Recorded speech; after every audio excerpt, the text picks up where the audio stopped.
এই যে পোলাও চাল দাম বাড়ছে, চিনির দাম বাড়ছে, আটা ময়দার দাম বাড়ছে এবং বিভিন্ন পণ্যের দাম বাড়ছে।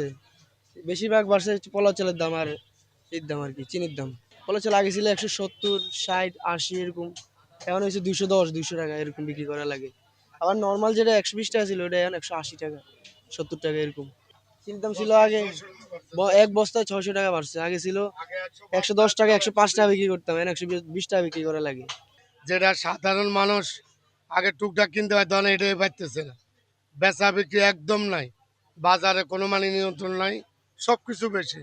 চাল ডাল দোরা যত আছে, চাল খাওয়ার চাউলের দাম একটু আগের সমানে আছে, হালকা বাড়ছে। কিন্তু পোলাও চাল যেটা 130 টাকা ছিল এখন 230 প্যাকেট, আর খোলাটা 210, 180।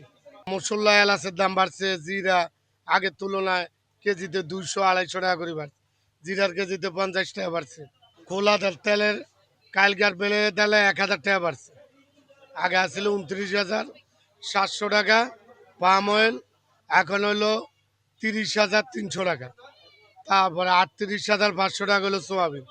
সব মিলে সব কিছু ঊর্ধ্বমুখী, নিম্নমুখী কিছু জানাগালের বাইরে। আমাদের জন্য কষ্ট হয়ে যায়। এই তো তরকারি 100 টাকার নিচে কোনো তরকারি পাওয়া যায় না। একটা লোকের হয়তো মনে করেন 20-25 হাজার 30 হাজার টাকা ঘর বেতন পায়, ঘর বাড়ায় দেয় 10, 12, 15 হাজার টাকা।